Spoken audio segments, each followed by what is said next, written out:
Write this down. Readjusting your flight course. This is so important. Some of you may be aware that the Lord has been very good to us. We've been privileged to fly our own aircraft. This past year, I've been so educated having that honor, because the pilots in our church who fly us, they taught me so much about flying. When you fly those big jets, you don't learn hardly nothing.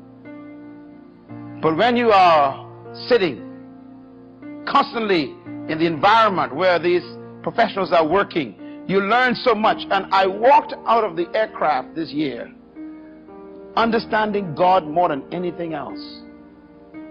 And I found out some things, and I sat down with our pilots over and over again, and I just asked them questions. I'm very inquisitive. I saw all these buttons and all these dials and all this stuff in the cockpit, and I keep asking, I said, what is that? What is that for? Why is that moving? Why isn't that moving? What's this light? And they would answer me these questions, because I want to know. I want to know what makes this thing successful, what makes an aircraft fly. And I discovered some things about an aircraft that is exactly like God. And it's how we relate to God. The pilots told me these things I'm going to give you right now. Number one, the first thing the pilot says, you must decide your destination.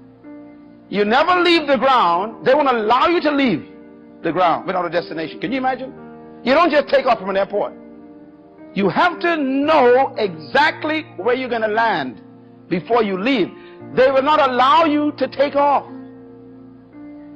How many of us go into life, don't know where we want to end up? I'm going to say it again. No aircraft leaves the ground until the tower knows their destination. Number two, this blew my mind.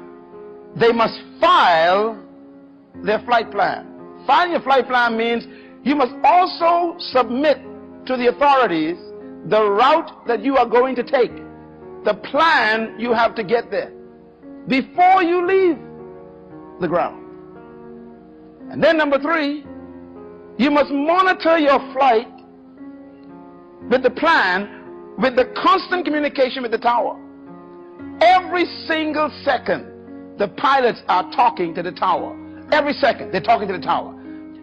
Matter of fact, the tower is talking to them. I consider God the tower.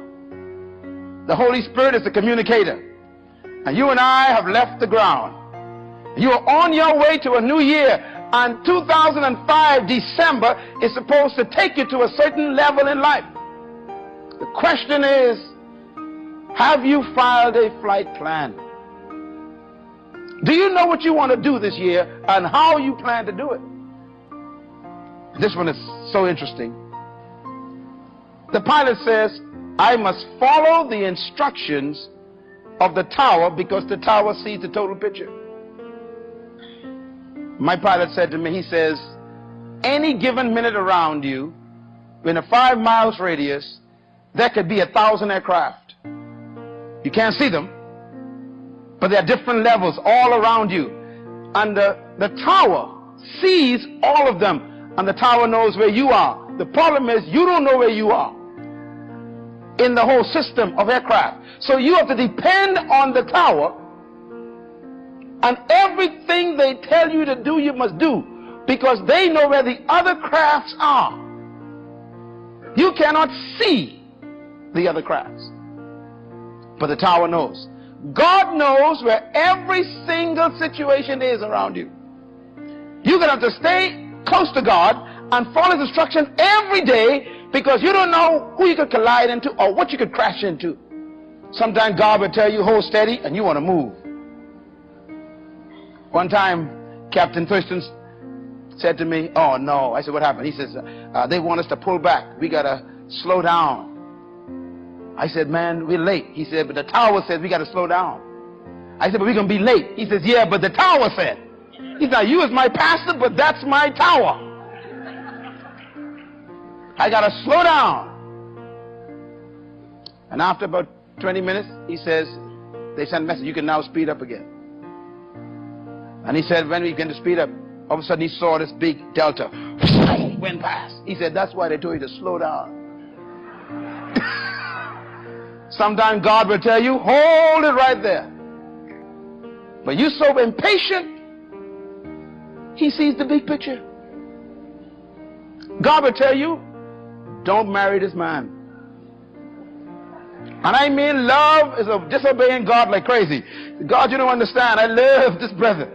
After all, I'm 42 and I got to grab something. God said, don't do this. Now watch this. God knows there's another brother about 2 miles away on a different latitude, and he's the right one. But since you can't wait, you crash with this one. Bang!